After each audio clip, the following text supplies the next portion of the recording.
Olá, está começando mais um programa Literoucos e hoje um programa muito especial.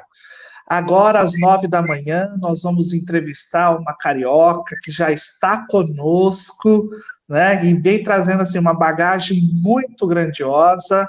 E às 10 nós vamos falar com a Mari Bueno, aqui de Sinop.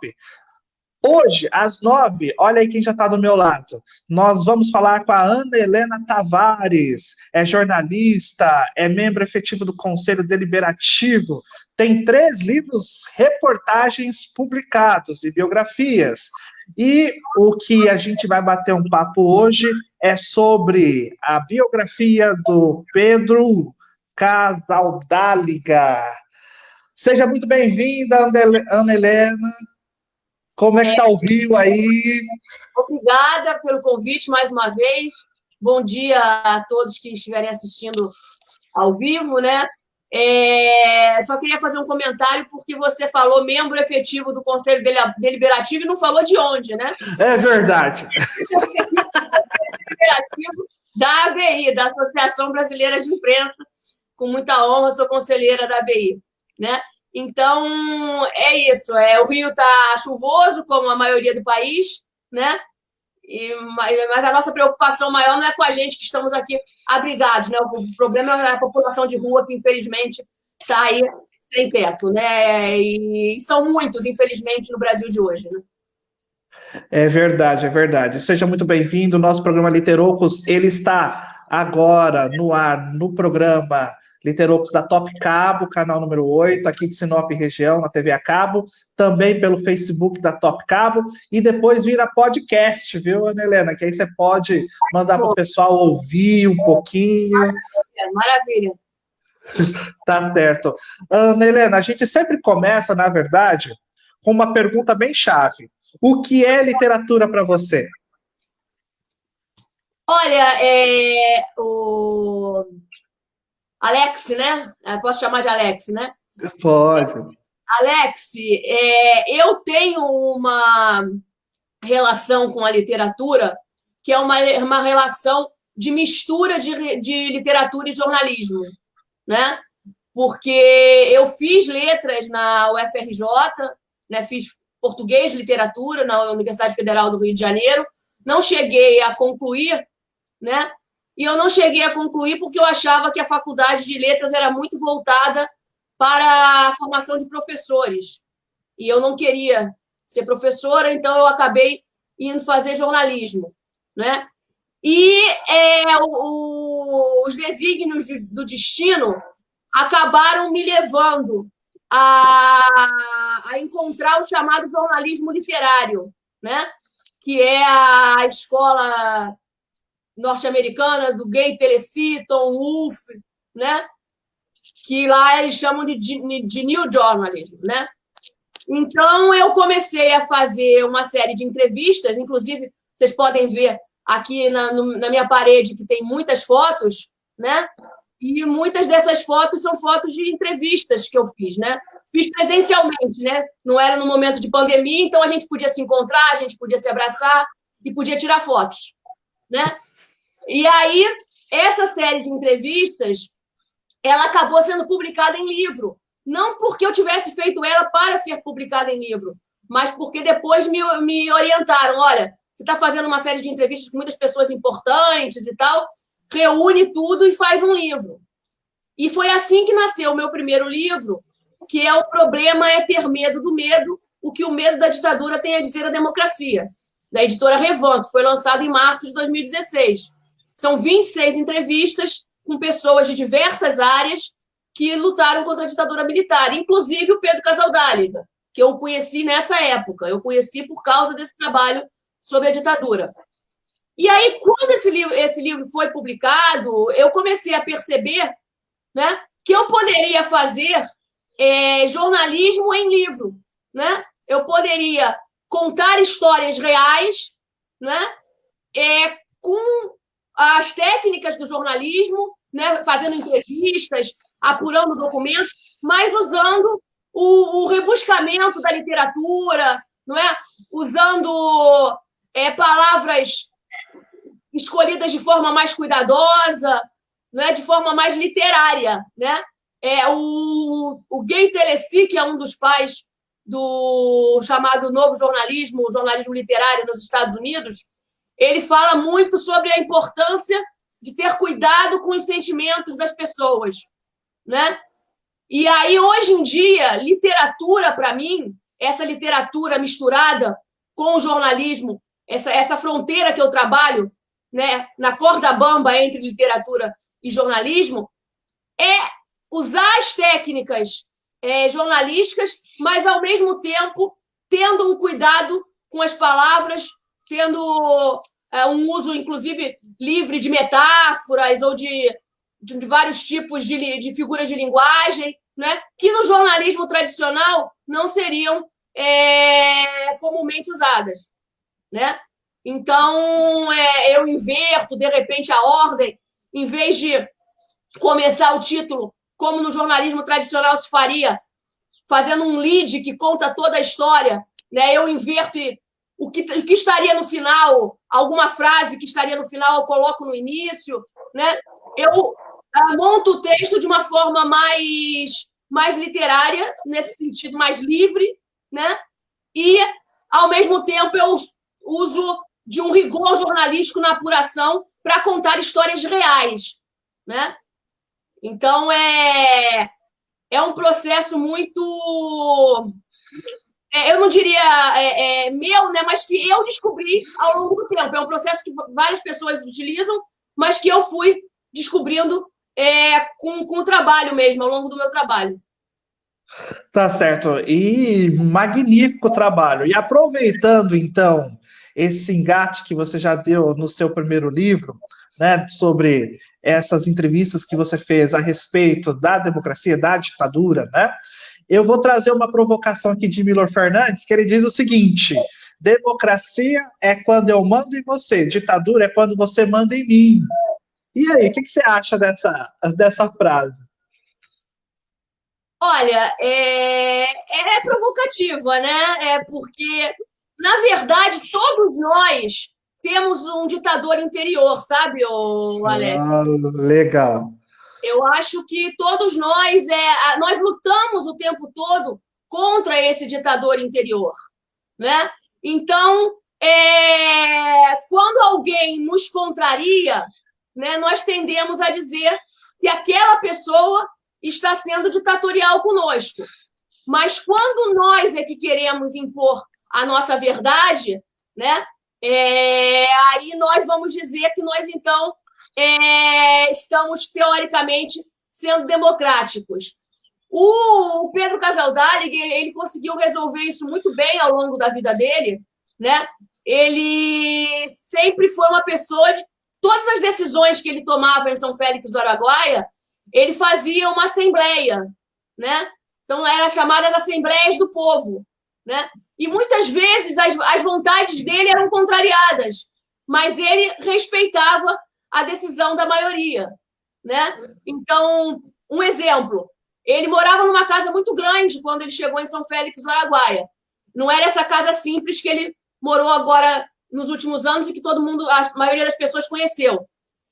E aí, no início dos anos 70, logo na chegada dele, ele quis vender essa casa e quis que essa casa fosse transformada num hospital, né? E aí ele fez uma assembleia em São Félix lá, juntou o povo todo, só que o povo decidiu que queria que a casa se transformasse num cartório, né? Que achava mais importante um cartório do que um hospital. O Pedro Cavalcante, como bispo, ele poderia ter imposto a vontade dele e falar, não, vai ser um hospital e pronto, acabou. Mas o povo decidiu que era um cartório, a casa se tornou um cartório, foi feita à vontade da maioria, né? E aí o Pedro sempre incentivou muito a chegada de médicos na região e tal, mas acabou que ele cedeu, né? Ele cedeu. E o ser humano tem muita dificuldade de ceder, né? Então, eu acho que essa frase que você falou aí é sobre isso, é sobre a dificuldade do ser humano de ceder e a luta constante que a gente tem contra o nosso ditador interior. Olha que interessante. Eu não tinha prestado muita atenção nisso, e olha, você falando, Realmente, é isso mesmo que acontece. Agora, aproveitando, essa semana, por isso a gente fez questão de trazê-la também, né? Porque você tem um, uma grande mala aí para abrir e contribuir para a gente, né? De muitas histórias, inclusive do Pedro. Essa semana nós tivemos, lamentavelmente, um deputado de Mato Grosso, né? Que é bom nem citar o nome, né? Devido às péssimas palavras, né, ditas em programas de TV aqui em Mato Grosso, justamente sobre o Pedro, né, dizendo que ele foi para o inferno. Agora, eu te pergunto uma coisa: por que esse ódio de alguns deputados ou algumas pessoas? Por que o Pedro fez tantos inimigos, entre aspas, né, lógico, tantos inimigos? Por que essa visão tão distorcida do Pedro agora? Bom, não é agora, né, Alex? O Pedro Casaldáliga, ele cria inimigos como Jesus criou, né? Pedro cria esses inimigos desde chegou no Brasil. Ele, claro, já tinha na Espanha, ele já tinha seus inimigos e tal, mas falando especificamente do Brasil, desde que ele chegou aqui, que a atuação dele ameaça os poderosos, né? E por que ameaça? Porque ele se colocou de uma forma clara, né? Ele ao lado dos pobres, né? Ao lado dos oprimidos, ao lado dos marginalizados, né? Então ele chegou numa região de conflito de terras constante, né? Eu mesma presenciei um desses conflitos lá na região entre os índios Chavante e os poceiros de um lugarejo chamado Posto da Mata, que estava construído sobre terra indígena, né? E eu cheguei lá para entrevistar o Pedro justamente quando estava ocorrendo esse conflito, né? E eu tive a oportunidade de conhecer um desses inimigos do Pedro, né? Um homem usava aquele chapéu de rei do gado, né? E que chegou para mim, o meu ônibus foi barrado na estrada antes de chegar à casa do Pedro, porque estava acontecendo esse conflito e eles estavam cantando o hino nacional no meio da estrada. E eles não queriam devolver a terra para os índios, depois a terra acabou sendo devolvida para os índios. Hoje em dia essa terra é a terra indígena Maraiuaxed, né? E nessa ocasião, quando desci, porque o ônibus estava barrado, eu encontrei com esse cara que eu falei do chapéu de rei do gado, e ele falou para mim uma frase muito parecida com a que esse deputado disse, né? Esse deputado disse que Pedro iria para o inferno, né? Disse alguma coisa desse tipo. E o que esse cara disse para mim, quando eu falei para ele que eu iria entrevistar Dom Pedro Casaldáliga, ele falou claramente, ele falou, esse bispo não vai para o céu. Se ele não vai para o céu, ou ele fica no limbo, né? Porque na Bíblia ou é o céu, ou é o limbo, ou é o inferno, né? Então, se o bispo não vai para o céu, provavelmente ele acreditava também que o Pedro ia para o inferno. Só que essas pessoas, elas têm uma noção de céu e de inferno que é uma coisa muito abstrata, né? Eles acreditam num céu e num inferno abstrato, né? E, no fundo, eles acabam fazendo um inferno na Terra, né? E aí, o que acontece? Eu descobri que o Pedro já morava no céu, como eu costumo contar, né?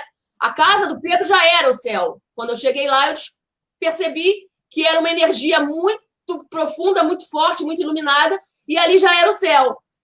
Então, essas pessoas estão enganadas nesse sentido, que eles, se é que ele não está no céu agora, enfim, onde ele estiver, ele, com certeza, a vida dele toda, ele já viveu no céu, né? Ele já trouxe o céu para a Terra, né?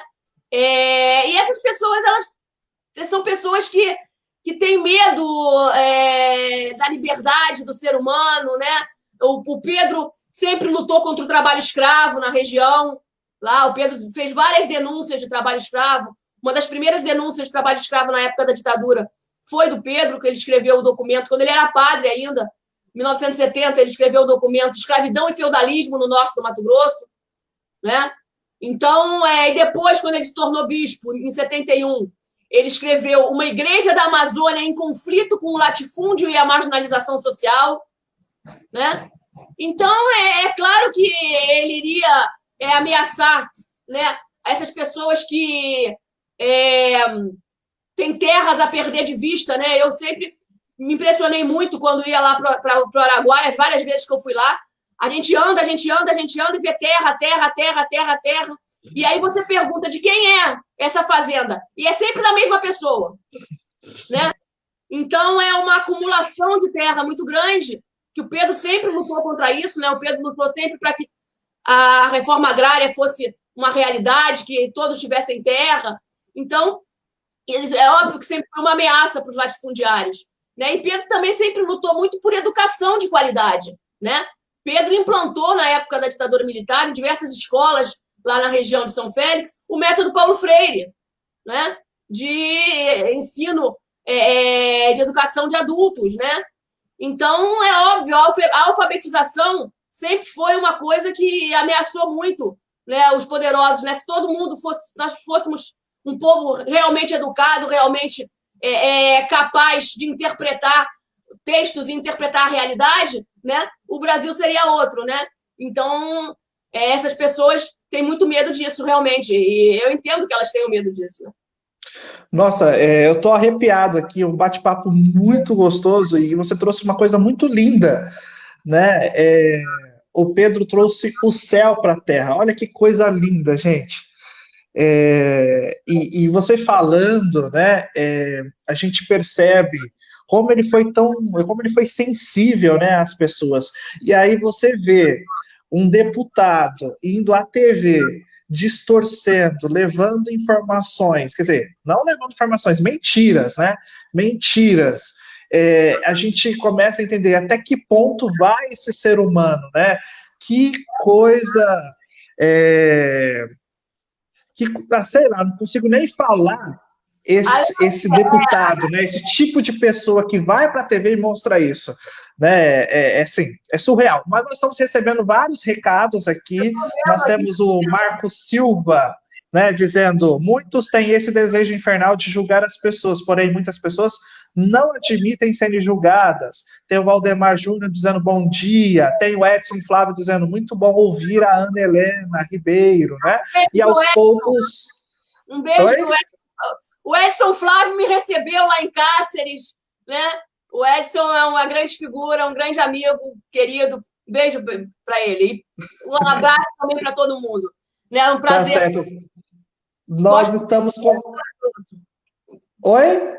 Gosto muito do povo de Mato Grosso, me recebeu sempre de forma muito afetiva e, enfim, guardo muitas boas lembranças de Mato Grosso. São acolhedores, né? São muito acolhedores. Nós estamos conversando com a Ana Helena Tavares, biógrafa, jornalista, e, pelo que eu vi, tem uma bagagem, assim, é uma das poucas entrevistas que a gente se arrepia ao ouvir, né? E nós estamos falando hoje do nosso querido Pedro Casaldáliga, né? A sua história, né? E a minha pergunta agora, Ana, é o seguinte: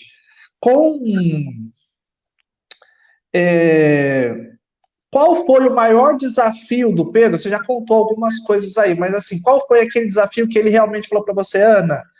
Acho que eu não vou conseguir. Qual foi o maior desafio do Pedro naquela região da Araguaia? Olha, primeiro, Pedro nunca chegou para mim e falou que acho que nunca vou conseguir. Que bom, então, né? Não, até porque também eu já conheci o Pedro bastante debilitado, né? Quando eu conheci o Pedro, ele já estava com Parkinson. Né? Eu entrevistei ele em 2012, em setembro de 2012, foi quando eu fui fazer a entrevista sobre a ditadura militar, né? E essa entrevista, como eu contei, foi publicada nesse livro, O Problema é Ter Medo do Medo, e depois eu resolvi fazer a biografia dele, né? E aí eu fui lá outras vezes, né? Fui lá para, por exemplo, para contar para ele que eu tinha resolvido fazer a biografia, e aí ele falou que não, que eu ia fazer uma causografia, né? Adorei essa. Aí, o pessoal me chama de causógrafa, né? Tem que colocar isso no dicionário. Não foi colocar. Colocar no dicionário que agora existe a palavra causógrafa.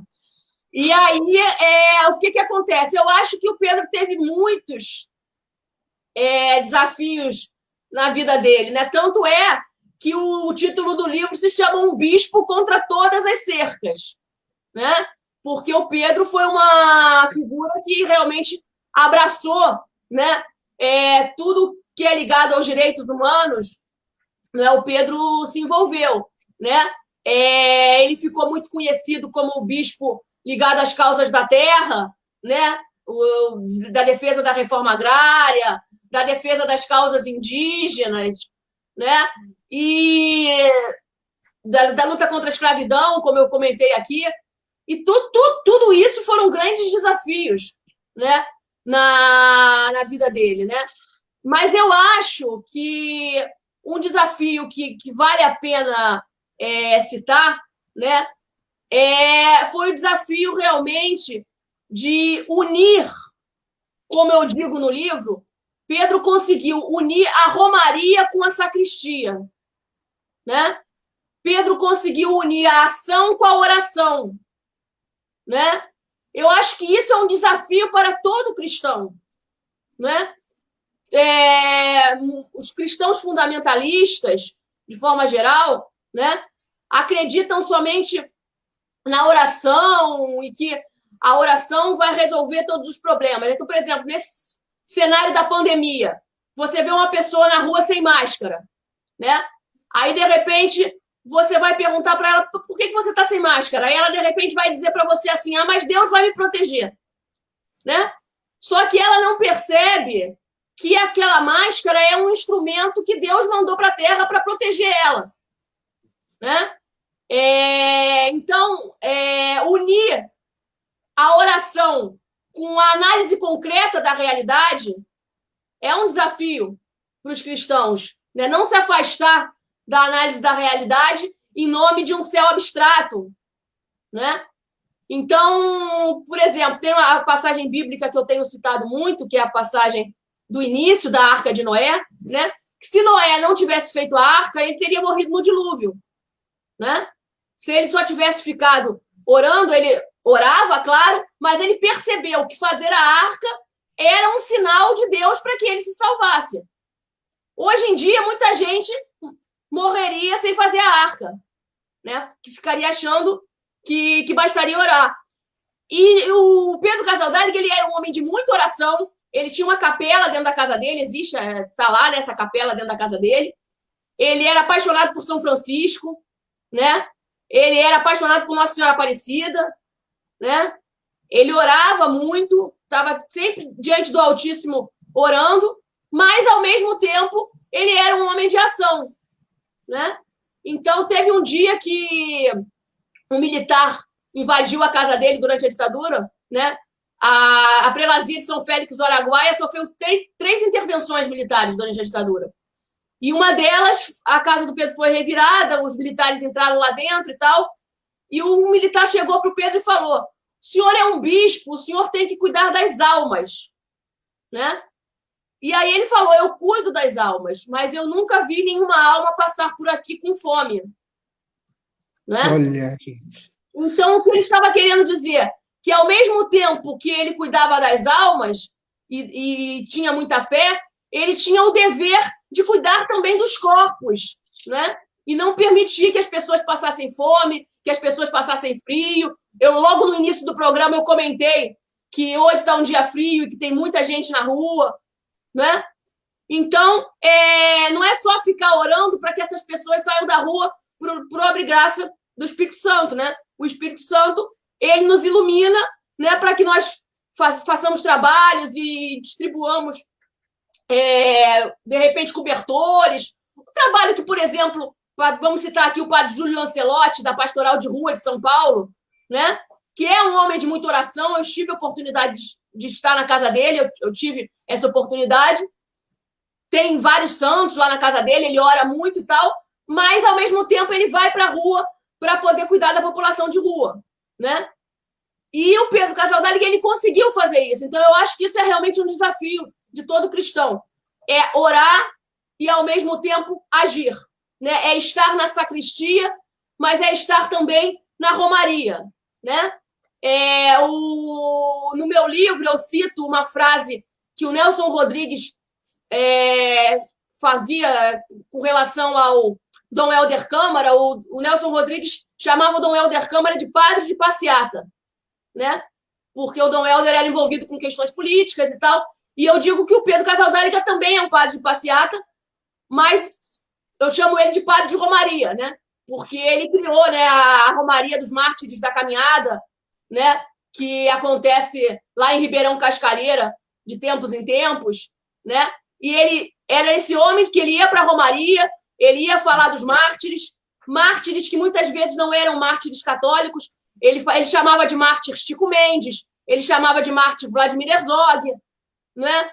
E ele ia para essas romarias falar dos mártires e, ao mesmo tempo, orava e conseguia conciliar, né, a oração com a ação, né? Eu acho que esse foi o grande desafio dele, é o grande desafio de todo cristão, né? É conciliar a oração com a ação.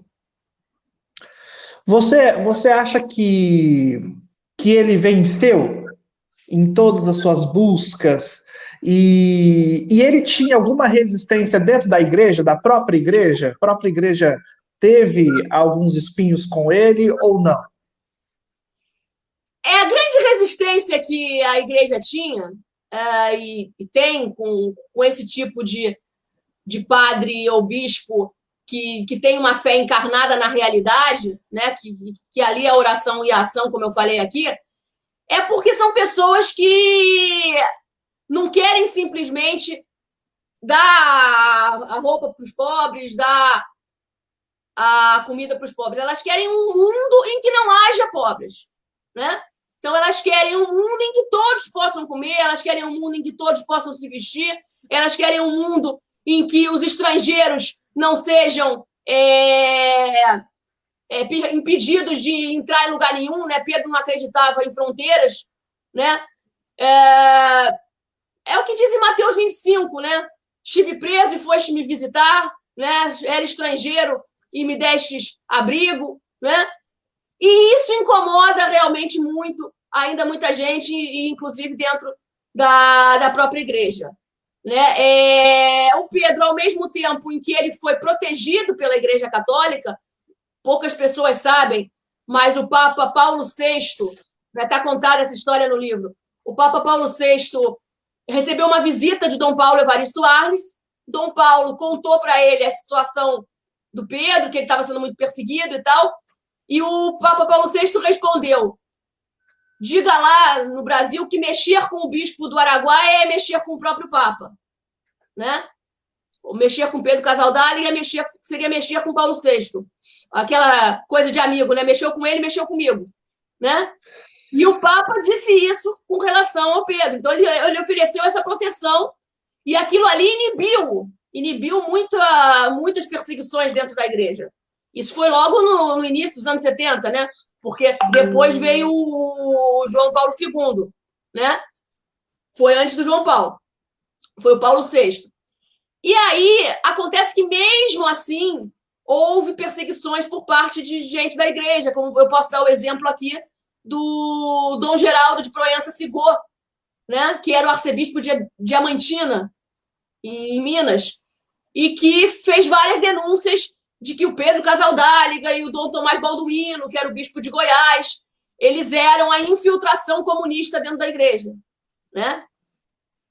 E aí essas denúncias acabaram gerando processos de expulsão do Pedro do Brasil, que nunca chegaram a se concretizar, porque o Dom Paulo Evaristo Arnes era uma espécie de anjo do Pedro, né?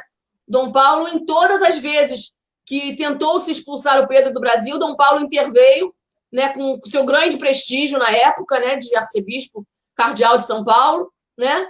E sempre interveio para que o Pedro não fosse expulso, né?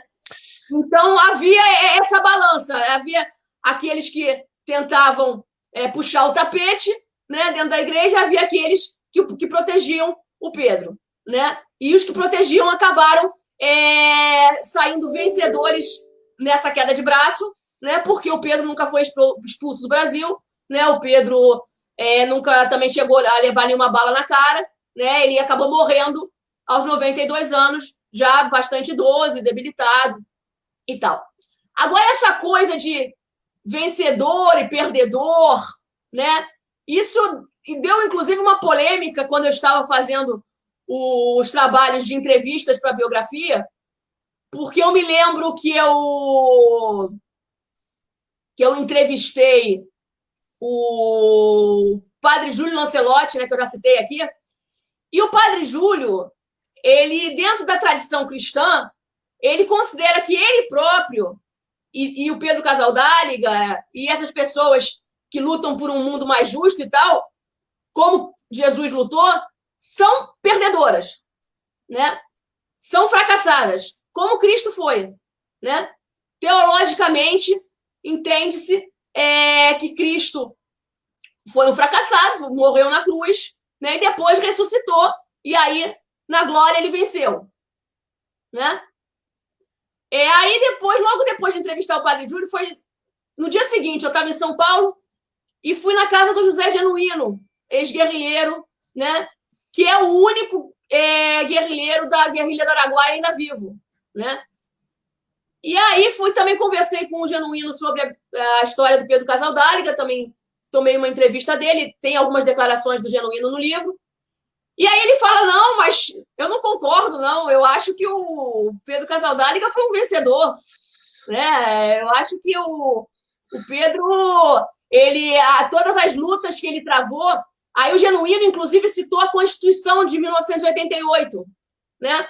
Porque o Genuíno era deputado constituinte, né? Ele acompanhou aquele processo muito de perto, e ele comentou que muitas coisas, muitas lutas que o Pedro abraçou na década de 70 estão hoje lá registradas na Constituição, como, por exemplo, a causa indígena, né? Os direitos indígenas que estão na Constituição hoje, segundo o José Genuíno, estão lá graças a pessoas como Pedro Casaldáliga, né? Então, para ele, nesse sentido, o Pedro foi um vencedor, né? Que ele conseguiu que, de alguma forma, as suas lutas fossem lembradas na Constituição, né? Mesmo que não sejam totalmente cumpridas, mas estão lá, né? Então, para ele foi um vencedor. Então, existem duas visões, né? Eu acho que, na minha visão,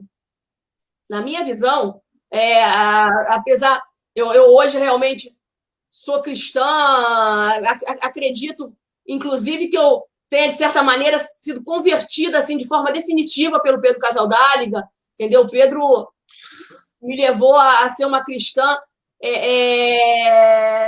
enfim, para minha vida toda, né? Com muita convicção, mas eu tendo a discordar dessa ideia do fracasso, entendeu? Eu tendo a ficar mais com a posição do Genuíno, né? De que, apesar de tudo, né? Uma pessoa como Pedro Casaldáliga conseguiu viver 92 anos, né? E que, nesse tempo, ele conseguiu fazer com que suas lutas, né, fossem inspirar outras pessoas, né? E estivessem aí registradas em diversos documentos, como a Constituição Federal, eu acho que esse homem é vencedor, né? Eu entendo como vencedor. Agora, volto a dizer, teologicamente, né, vai se entender que é um fracassado, porque Cristo também foi um fracassado, né? Então, existem essas duas visões. Tá certo. E deixa eu te perguntar uma outra coisa. Com a morte dele, você acha que no Araguaia vai mudar muita coisa?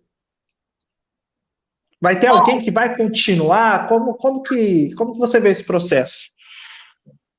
Lá no Araguaia, enfim, eu não acompanho muito quem está atualmente lá à frente da igreja em outros locais. Eu sei que o bispo, que é o sucessor do Pedro Casaldáliga, que é o Dom Adriano Sioca, né, que eu tive a oportunidade de conhecer em duas vezes que eu fui lá a São Félix.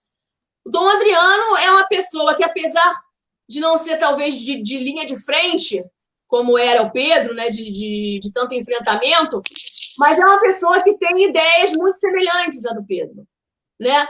Então, eu estive lá a última vez no aniversário do Pedro Casaldáliga e Dom Adriano no aniversário de 90 anos, em 2018, Dom Adriano estava com uma camiseta em que tinha aquele poema mais famoso do Pedro, que inspirou o título do meu livro, Malditas sejam todas as cercas, malditas todas as propriedades privadas, que nos privam de viver e de amar, malditas todas as leis, amanhadas por umas poucas mãos, amparadas por cercas e bois para fazer da terra escrava e escravos os humanos. Dom Adriano estava com essa camiseta, né? E ele realmente acredita nisso, né? Ele esteve no Sínodo da Amazônia, o Dom Adriano, e ele, inclusive, o Dom Adriano levou o meu livro de presente para o Papa Francisco, né? Foi uma das maiores honras e glórias da minha vida de ver o meu livro sendo entregue para o Papa Francisco. Tem foto aqui, uma dessas fotos aqui é desse momento. E o Dom Adriano, lá no Sínodo, ele deu uma entrevista muito boa para a Folha de São Paulo, em que ele defendia, por exemplo, a ordenação de mulheres, né? Então, que é uma coisa também que o Pedro acreditava. O Pedro não fazia diferença se era homem, se era mulher, para ele era tudo ser humano, né? Então, enfim, esse Dom Adriano, ele tem tentado levar adiante as ideias do Pedro e pelo menos não tem destruído nada do que ele fez, né? Porque também acontece muito isso, né? Lá no Recife, quando o Dom Helder Câmara faleceu, o cara que entrou depois deixou terra arrasada, né? Destruiu muito o legado do Dom Helder, né? Então, é muito bom de que esse bispo, pelo menos, já não tenha destruído e que esteja tentando levar as ideias adiante. Agora, como vai ficar São Félix do Araguaia depois da morte do Pedro, né? Eu me lembro que uma das pessoas que eu entrevistei foi o padre Paulo Gabriel, que foi um padre que morou 20 anos lá com Pedro, né? E o padre Paulo Gabriel falou: se Pedro Casaldáliga não estivesse, isso Pedro era vivo, né? Se Pedro Casaldáliga não estivesse em São Félix do Araguaia, aquilo tudo era pasto do latifúndio, né? Então eu fico pensando, será que agora vai virar pasto do latifúndio? Eu não sei, né? Nós estamos sob uma incógnita. Nós estamos e é um grande desafio também para quem está substituindo, né? É um grande desafio para esse Dom Adriano que eu citei e para outras pessoas que estão lá, padres novos. Tem um padre muito novinho lá em Ribeirão Cascalheira, que é uma cidade das mais importantes lá da região, né? Que tem um carinho grande por ele, tá o padre Tiago. E, enfim, é um desafio para o padre Tiago, é um desafio para vários outros padres lá da região, que aquilo não seja, destruído e tornado pasto, né, do latifúndio, como esse padre temia que acontecesse. E uma outra pessoa que eu entrevistei, quando Pedro ainda era vivo, também todas as entrevistas que eu fiz, Pedro era vivo, né, eu entreguei o livro para Pedro, eu tive a oportunidade de fazer essa homenagem em vida para ele, né, ele viu o livro pronto, né. Um cara chamado Luiz Paiva, que também morou muito tempo lá em São Félix, ele comentou que, apesar de Pedro já estar muito debilitado, a figura dele, a presença dele causava uma mística, causava um campo de energia muito positivo para a região, né? E sustentava ainda muita coisa, né? Então, agora que ele se foi fisicamente, realmente precisa que apareçam outros Pedros Casaldáligas, né? Enfim, eu tenho muita esperança de que esses Pedros Casaldáligas já estão por aí, né?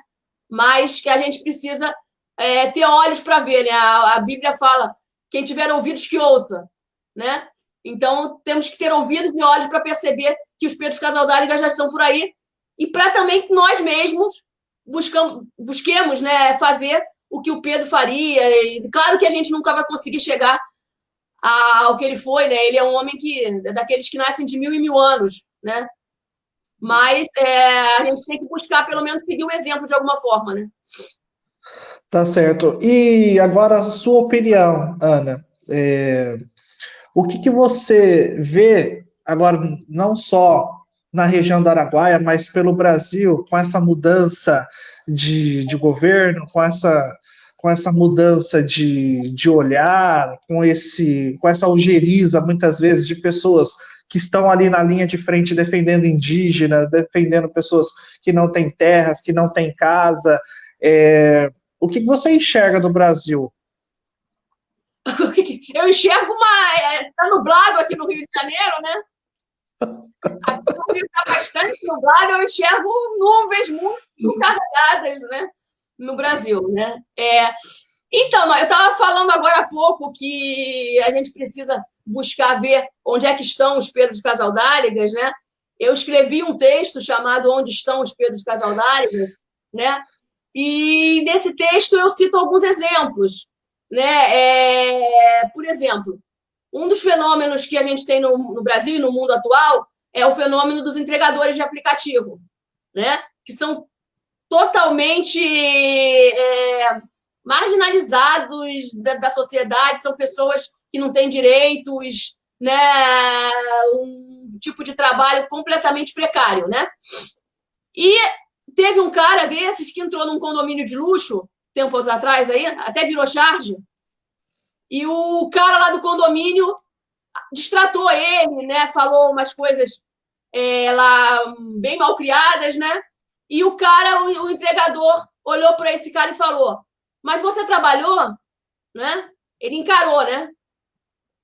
E eu sinto que esse é um pequeno exemplo de que naquele garoto estava um pouco o Pedro Casaldáliga, né?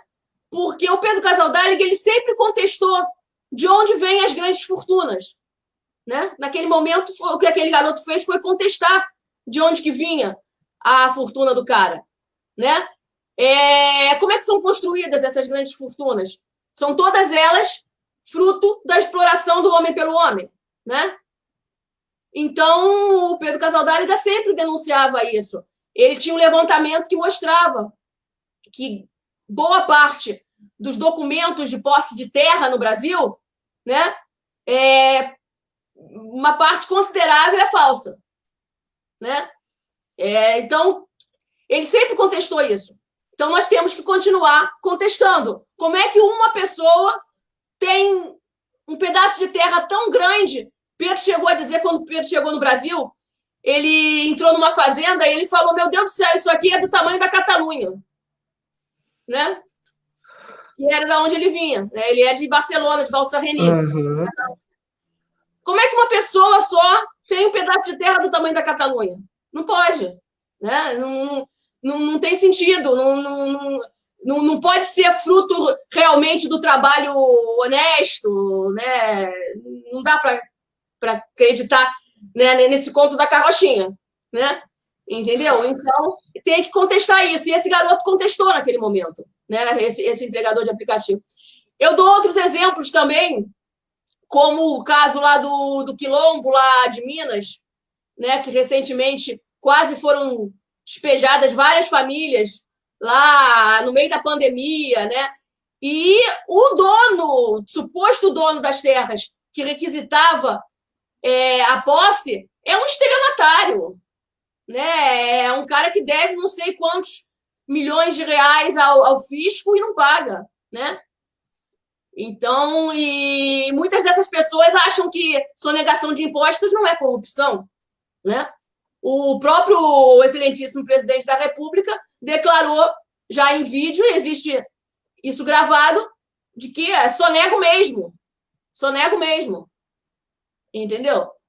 Então, tinha um cara de pastoral da juventude, um jovem seminarista, que estava lutando contra esse despejo lá em Minas, e ele foi fotografado sendo preso por desacato à autoridade, né? Porque ele estava lutando para que essas pessoas pudessem ter direito a continuar lá com suas famílias e produzindo as suas frutas, os seus legumes, como faziam, né? E esse garoto foi preso. Esse garoto é um Pedro Casaldáliga. É um garoto, é um jovem, rebelde, com causa, né? Que eu tenho dito sempre. Pedro Casaldáliga, ele não é aquele rebelde de antigamente que se dizia rebelde sem causa, né? Juventude translocada, que faz as coisas sem saber por que está fazendo, né? O Pedro, tudo que ele fazia, ele tinha uma causa, ele sabia por que ele estava fazendo, que ele estava lutando por um mundo melhor. Então, em todos os rebeldes com causa, esse garoto que foi preso porque estava defendendo as famílias, esse entregador de aplicativo que encarou lá o cara do condomínio de luxo, em todos eles vive o Pedro Casaldáliga, né? E o Brasil E agora, precisa cada vez mais disso, né? e agora uma pergunta assim, não sei se o Pedro já chegou a falar com você sobre isso, né? Que muitos taxaram como comunista. Ele era comunista? O que que ele tinha de visão como comunista? Olha, Alex, eu vou te dizer que o Pedro era mais anarquista do que comunista, né? Ele era mais anarquista do que comunista. Embora ele não, assim, ele não se importava com ser chamado de comunista, né? Ele levava isso de uma forma muito bem humorada até, né? O Pedro era uma pessoa de muito bom humor, né? É interessante dizer isso, que ele era um cara que, apesar de ter enfrentado tantas barras pesadas na vida dele, né? Mas ele estava sempre com uma palavra bem humorada. O sono dele não era afetado. Ele estava comendo de repente o seu almoço, podia estar explodindo o mundo. Ele falava: olha, dá licença que eu vou ali 30 minutos tirar a siesta, né? Então ele ia dormir e conseguia ter a tranquilidade para depois voltar para a luta, né? Mas eu digo que ele era mais anarquista do que comunista, né? Porque se você for observar esse poema que deu origem ao título do livro, quando ele fala malditas todas as cercas, né? Malditas todas as propriedades privadas, né? Que nos privam de viver e de amar, malditas todas as leis, né? Malditas todas as leis é anarquismo puro. Uhum. Né? É um mundo sem amos, né? Como diz a Internacional. Né? Mas é anarquismo puro. É você realmente querer se regular de forma livre. Né? O Pedro, ele chegava a se dizer, o próprio Rio Araguaia, né? Ele dizia que ele era o Rio Araguaia. O Rio Araguaia, por que ele dizia que ele era o Rio Araguaia? O Rio Araguaia é muito sinuoso. Né? O Rio Araguaia é muito rebelde. O Rio Araguaia é muito cheio de ir para lá e para cá, curvas e tal. E ele não é aquela retinha, né, de linha do trem, né, que você vai e você acaba sendo pego pelo trem. Né?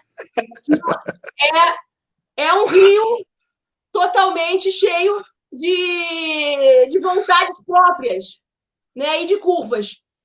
E o Pedro, uma vez, ele ganhou o título de doutor honoris causa na Universidade de Campinas, na Unicamp. Foi o primeiro título de doutor dele.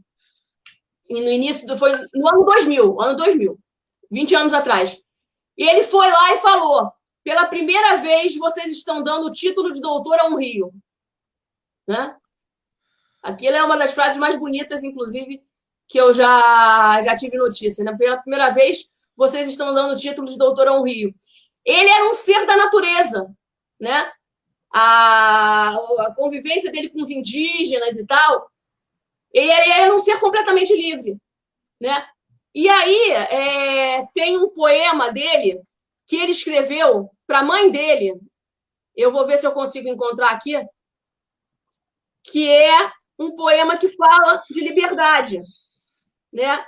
É um poema que ele diz, ele pede para a mãe que a mãe o batize novamente, né? Porque ele quer que ela batize ele de Pedro Liberdade. Ó, se me batizares outra vez um dia, com água do pranto e da memória, com fogo da morte e da glória, diz a Deus e ao mundo que me puseste o nome de Pedro Liberdade. 1974, ele mandou esse poema para a mãe dele. Ele nunca mais viu a mãe dele, depois que ele veio para o Brasil, em 1968. Nem quando a mãe faleceu, ele não quis voltar, porque se ele fosse para a Espanha, ele talvez não conseguisse retornar ao Brasil, por causa das barreiras que a ditadura poderia fazer.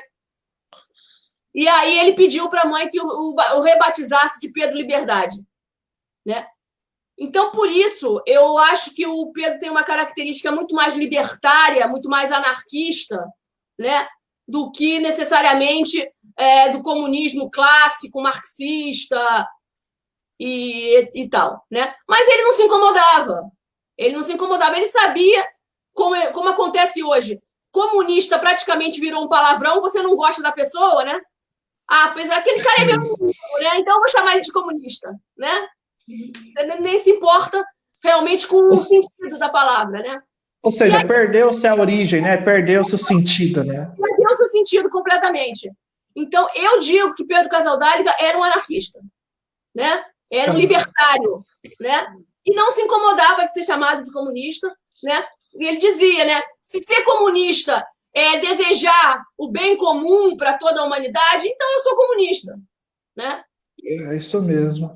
Bom, eu fico muito feliz. Nós estamos entrevistando aqui a Ana Helena Tavares. Nossa, Ana, como é lindo ouvir você falar, né, do Pedro. A gente percebe que realmente você sentiu, né, toda a sensibilidade do Pedro, toda a história do Pedro, e assim, até arrepia, porque foi uma luta, né, tão grandiosa do Pedro, e a gente espera que, como você falou, vários Pedros apareçam, né, e principalmente na região lá, que tudo que o Pedro construiu, que continue de pé e com mais força, né? A gente fica muito feliz, eu fico muito feliz de ter a honra de ter você aqui no nosso programa. Sei lá, acho que sim, fascinante. Então tem momentos assim que arrepiam mesmo de ver como que a busca, né, de um bem comum de todos pode realmente trazer tantos desafios num país tão desigual, né? É, Agora a gente já chega naquele momento que você precisa indicar um livro, né, de forma diferente aí. Então, qual a sua indicação de leitura para os nossos telespectadores do programa Literoucos? Olha, eu não vou fazer de forma diferente. Eu não sei que forma diferente que eu poderia fazer, né?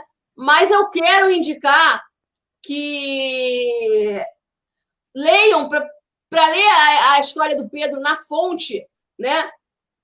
Procurem na estante virtual, nos sebos, o livro Creio na Justiça e na Esperança, né?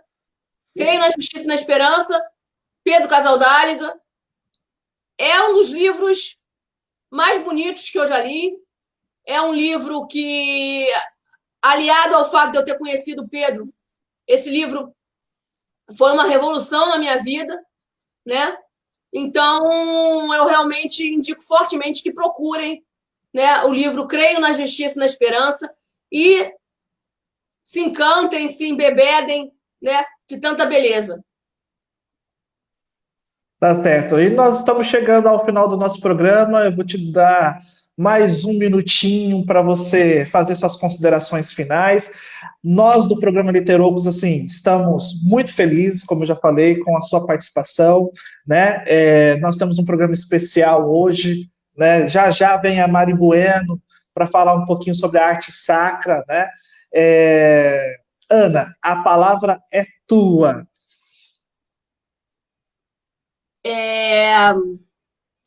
Olha, o Pedro, ele dizia que ele queria morrer de pé como as árvores, né? Então tem um poema dele em que ele fala: morrerei de pé como as árvores. E eu acho que num mundo de tanta distopia, num Brasil de tanta desesperança, né? Pedro era um homem que, apesar de toda a dificuldade que ele tinha no final da vida para pronunciar palavras, a única palavra que ele conseguia pronunciar era esperança. Eu sou testemunha disso, né? Ele fazia o esforço danado e falou esperança, né? Então nós temos o dever de manter a esperança, né? E de continuar lutando, né? E de continuar gritando, né? O Pedro chamava as denúncias dele de gritos, né? Nós temos o dever de continuar gritando e de, apesar de tudo, apesar de quererem esmagar os nossos sonhos, nós temos o dever de chegar ao fim da vida como ele chegou, né? E poder dizer o que ele dizia, né? No fim do caminho, me dirão, e tu vivestes, tu amastes, né? E eu abrirei o meu coração cheio de nomes, né? Nós temos o dever de continuar gritando, nós temos o dever de continuar amando, né? Nós temos o dever de não perder a ternura jamais, como diria o Che Guevara, né? A quem o Pedro tinha um grande carinho, né? Chegou a fazer poema para ele, né?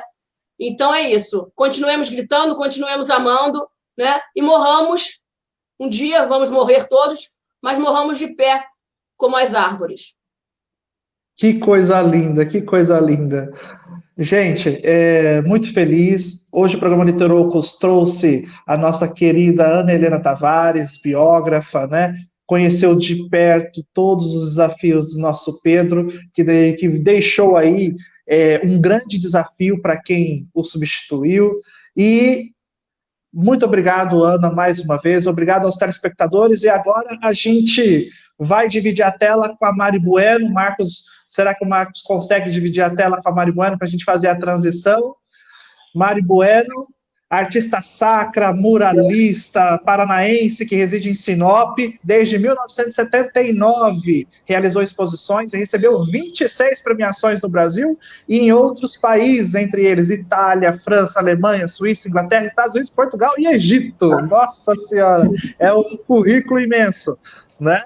E participou de 3 exposições, ganhando menção honrosa por suas obras. Em 2012, foi convidada pelo Museu na Itália, única brasileira entre 140 artistas de 40 países. Mari Bueno, seja bem-vinda. E nós estamos aqui com um Literocos muito especial. Estamos finalizando a entrevista com a Ana Helena Tavares, que trouxe para nós, Mari, vários arrepios durante o programa. Né? Parece que ela além de vivenciar Pedro, ela trouxe para nós toda a inspiração de uma vida de luta, de batalha, né? e de grandes desafios. Bom dia, Alex, obrigada pelo convite, um prazer enorme estar aqui, prazer, Ana Helena, te conhecer, assistir toda a sua live, parabéns pelo seu trabalho, e um prazer enorme, muito obrigada mesmo por esse convite. Tá certo, Ana Helena, beijos e muito obrigado. Curte o friozinho aí do Rio. Vou curtir. Eu sou uma carioca meio atípica, eu gosto de frio. Tchau, tchau. Tchau. Mari, seja muito bem-vinda ao nosso programa Literocos, programa que fala sobre a vida, que fala sobre literatura, que fala sobre arte. E assim, vou falar para você, desde quando a gente colocou nas nossas redes sociais, né, que você estaria aqui conosco, muita gente aplaudiu, gostou, então eu percebi que você é bem admirada por onde quer que as suas obras, e você, lógico, ande. Obrigada. Muito bom. E sempre a gente começa, Mari, a gente sempre começa com uma pergunta muito chave. Normalmente a gente pergunta o que é literatura, né? No entanto, eu vou fazer uma contextualização. Na Semana de Arte Moderna, né, em 1922, em São Paulo, os paulistanos diziam assim para os artistas: isso não é arte, isso não é literatura. E aí eu quero perguntar para você, o que é arte, então, Mari Bueno? Bom, a gente tem que respeitar todos os períodos, né, que a humanidade passou, porque a arte é o que registra a história, a arte é que expressa como cada povo viveu no seu período. Então, não tem como na arte nós falarmos assim, tal período é correto ou tal período não é. Isso não é arte. A arte, ela é realmente a liberdade de expressão. Então, nós tivemos períodos que os artistas se expressavam de uma forma, no período seguinte era completamente ao contrário, então muito cíclico. Então, nós não podemos dizer o que está certo e o que está errado. Mas, claro, que tem o gosto, tem a avaliação, diante de uma obra, a pessoa vai se expressar conforme a experiência dela. Então, por exemplo, na Semana de 22, as pessoas estavam acostumadas com uma arte acadêmica, com muitas regras, determinando como que teria que ser, o que passava nos salões e o que não passava, e de repente vem quebrando todos esses paradigmas, e vem quebrando essas regras, e isso, claro, causa uma revolução, causa uma crítica em qualquer período. Né? Até hoje, quando existe uma arte muito diferente, ela recebe críticas. Então, por quê? Porque vai dentro da experiência de cada um e que a gente também tem que respeitar. Porque diante de uma obra, você vai ter uma experiência, você vai gostar, você vai olhar para a obra e falar assim, nossa, isso aqui me identifica, isso aqui me lembra alguma coisa da minha vida, da minha infância, enfim. Você vai ter algo que vai te levar a uma experiência que você vai gostar daquela obra. Você vai passar diante de outra e falar assim, isso aqui não tem sentido para mim, não gostei. Então, mas outra pessoa pode gostar. Então, isso é arte. A arte é uma liberdade para o artista de se expressar e também é uma liberdade de interpretar de quem está diante da obra. Tá? Então, não tem o certo e não tem o errado. E a Semana de 22 é um exemplo disso, né? O que na época poderia ser algo assim, totalmente... Vamos colocar outros exemplos, outros pintores, por exemplo, Van Gogh, né? Não vendeu obra em vida, né? Outros que, né, que a obra não era aceita, e depois vale milhões, então passa por uma avaliação, passa por um período diferente. Então, a arte, resumindo, a arte é a liberdade de quem cria e liberdade de quem aprecia. Olha, gostei, hein? Adorei essa resposta. E a gente sempre faz algumas provocações aí, né, de frases, de personalidades. Eu trouxe aqui do Pablo Picasso, né? Ele diz o seguinte: a arte é a mentira que nos permite conhecer a verdade. E o que você me fala sobre isso? Ele era um gênio, ele era um gênio. Eu achei que você ia falar até o da criança, ele tem uma das crianças, uma frase muito bacana. Então, por que uma mentira? Porque nós vamos agora avaliar dentro do trabalho dele, né, da história do Pablo, ele faz uma leitura, ele começa ao início da carreira dele, ele já era um gênio, ele era ao contrário, ele sabia desenhar como artista quando era criança, e ele diz que a vida inteira ele buscou aprender como criança, porque ele queria essa ingenuidade, né? Ele queria essa arte livre. Então, quando nós dizemos assim uma mentira entre aspas, né? Porque você não é algo real, você pode alterar, você modifica, você tem essa liberdade do artista de mudar as cores. Eu posso fazer uma árvore de outra cor, um tronco cor-de-rosa em vez de um tronco marrom, então eu tenho essa liberdade. Só que essa liberdade, ela tem um contexto, ela tem uma história, e para quem está diante dessa obra, tem uma interpretação. E no que ela vai te levar? A gente volta naquela questão da experiência. O que é aquilo que não é real e que está numa obra, o que ela vai trazer para você? Como você vai se identificar com ela? Né? Até onde ela vai te levar? O que ela vai te despertar? Qual que é a sensibilidade que vai aflorar em você diante daquilo que não é real, que é uma mentira, né? Porque o real está aqui, o real é criado por Deus, é a arte mais perfeita. E o artista não faz a arte perfeita, né? Ele faz uma mentira, ele faz uma releitura em cima do que existe. Ele faz ele expressa aquilo da experiência dele, ou na arte sacra a gente tem uma outra linha, mas enfim, é diante de uma mentira que você fica parado e você fica admirando. Olha, estamos conversando aqui com a Mari Bueno, né, artista sacra, muralista. Sim, estamos muito felizes com a presença dela no Literocos muito especial. Vocês podem mandar aí os seus comentários, as suas perguntas. Lembrando que a nossa entrevista está passando pela TW Speed na Top Cabo, canal número 8, na rede social da Top Cabo, e estará no podcast nas melhores plataformas em breve. Mário, eu queria conhecer um pouquinho sobre você. Como é que foi, como que você chegou, né, a ser uma artista sacra? Como é que foi essa caminhada? Como você decidiu? Como foi essa escolha? Foi de repente? Não, você sempre quis? Qual foi aí a sua caminhada até chegar o dia de hoje? Bom, como você disse lá no início, eu sou paranaense. Eu cheguei aqui em Sinop com 7 anos, com a minha família. E desde criança sempre gostei muito de desenho, de pintura. Minha mãe sempre teve muito material artístico dentro de casa, então artesanato, essas coisas. Então sempre estive envolvido com esses materiais. Na escola eu tive um estímulo muito bacana. Eu falo que às vezes a gente chega na vida adulta não desenhando, não pintando, porque há uma ruptura nesse processo criativo, né? O que no pré-escola a gente tem um estímulo muito grande para a arte. Quando a gente entra na alfabetização, o tempo tem que ser voltado para a alfabetização e a arte acaba ficando um pouco de lado. Então, num processo natural, a gente tem um afastamento da arte. E eu, por algum motivo, tanto de estímulo de colegas como de família, eu tive uma continuidade. Então, sempre gostei muito de desenhar, de pintar. Na escola, fazia trabalho com os colegas. Depois, com 12 anos, fui fazer o primeiro curso, que era um curso de pintura, e dei continuidade, fazendo outros cursos. Para ser sincera, no início eu não acreditava muito num trabalho viver de arte, porque isso não é comum, isso não é normal. A arte era como se fosse algo que eu trabalhava isso nas horas vagas, fazia algumas exposições, mas procurando sempre uma profissão. Então, fui para várias outras áreas e sempre tentava e não dava certo, Falo que Deus abre uma porta e fecha uma porta e abre outra. E algumas coisas que não deram certo foi porque deram errado porque tinha algo para dar certo. E até o momento que eu falei, não, eu vou me dedicar só às artes plásticas. E aí foi quando a coisa começou a andar com muitas bênçãos. Então, o início do meu trabalho ele foi todo da temática amazônica, porque eu tenho essa vivência na infância.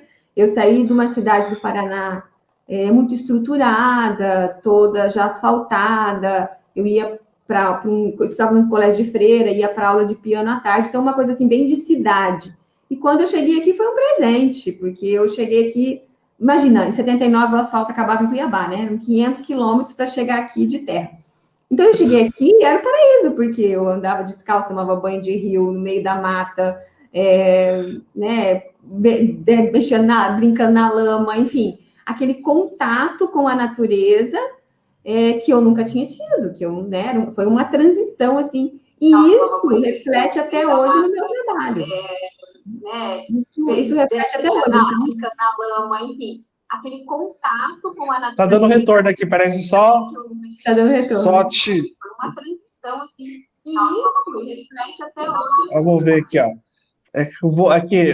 Eu cliquei, aí deu retorno. Mas pronto, ao vivo é assim. Mas assim, aí você chega aí, então a sua obra então inicial, basicamente, foi realmente sobre a questão amazônica, né? E como que as pessoas viam isso? Não, tinha uma aceitação muito grande, assim, muito grande mesmo, né, da questão da temática fauna, flora, indígena. Depois vem os primeiros convites para exposições, que foi no Rio de Janeiro, São Paulo e Minas. Eu mandei temática amazônica, né, indígena, paisagem. Os primeiros convites também para o exterior, em países europeus, também foram quase da temática amazônica. E aí, em 2006, que eu sempre fui católica, praticante, em 2006, Dom Gentil de Lázari e Padre João Salarini, que já é falecido, eles me convidaram para pintar o painel principal da Catedral de Sinop, que é aquele painel que tem o Cristo na floresta. E aí, assim, já nesse contexto da catedral, como uma igreja, uma catedral no início da floresta amazônica, eu já fui trabalhando o que nós chamamos de enculturação, né, que são elementos regionais na arte, essa proximidade, esses elementos que aproximam com a história local. Então, ao invés de fazer o Bom Pastor no deserto, eu fiz o Bom Pastor dentro da floresta amazônica. Só que aí eu comecei a me aprofundar mais na arte sacra, porque até então eu entendia de arte sacra como uma fiel, né? Como uma pessoa que vai à igreja, que está diante de uma imagem, mas eu comecei a me aprofundar, estudar mais e vi que eu tinha que estudar muito. Então, assim, que a coisa era muito além, né? Que era completamente diferente do que eu trabalhava até então, que era a temática amazônica, onde eu tinha uma liberdade total de me expressar. E a arte sacra tinha uma história de 2000 anos, com uma simbologia, é uma arte litúrgica que está integrada no espaço litúrgico, está a serviço da liturgia. Então, e aí logo depois surgiu uma pós-graduação em Santa Catarina, de arte sacra e espaço litúrgico. Eu fui para lá fazer essa pós. Depois dessa pós eu fui, porque ela é parte teórica, aí fui para a Itália algumas vezes para fazer a parte prática. É onde eu fiz desenho lá, iconografia bizantina, técnica de mosaico. Então, técnicas que eu comecei a utilizar nas igrejas, nos projetos de igreja. E de lá para cá, assim, dedicação, continuo, claro, trabalhando na temática amazônica. Uma época eu tinha muito uma separação, assim, isso aqui é temática amazônica, isso aqui é arte sacra. E depois, com o tempo, esse trabalho integrado, porque eu sempre carrego na arte sacra também esses elementos regionais, e eu percebi que a arte, eu chamo de arte do sagrado, porque se a gente retrata a natureza, a gente retrata o homem, a gente retrata o sagrado, né? É criação divina. Então, eu falo que é a arte do sagrado, a arte que tem o embasamento bíblico e a arte que retrata a natureza, que retrata... E aí, de lá para cá, eu trabalho 80%, 90% ele está mais dedicado à arte sacra, estou realizando projetos de igrejas em vários estados do Brasil. Agora, 2 anos, eu concluí outra pós-graduação, que é uma pós-graduação em Mariologia, que o nome é estranho, mas a especialização é especialista em Maria, é uma pós-graduação em São Paulo. Então, mais algo também que foi para acrescentar nos meus trabalhos, né? Então, nós estamos aí nessa caminhada da arte sacra.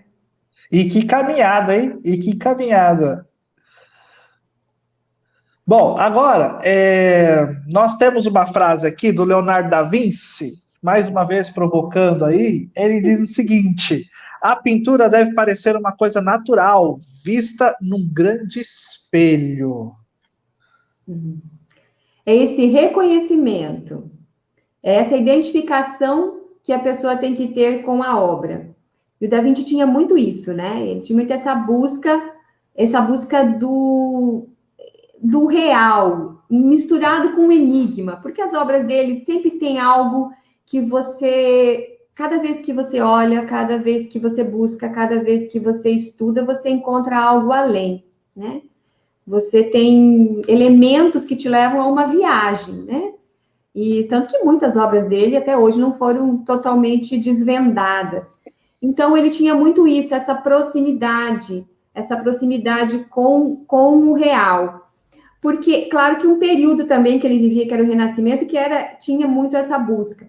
Porque se nós formos também em outros períodos, e o Renascimento também tinha isso, de buscar no clássico, de buscar inspiração lá no grego, né, na história romana antiga. Então, tem sempre na arte essa busca, né? Vai lá, faz uma releitura e traz esses elementos para a contemporaneidade.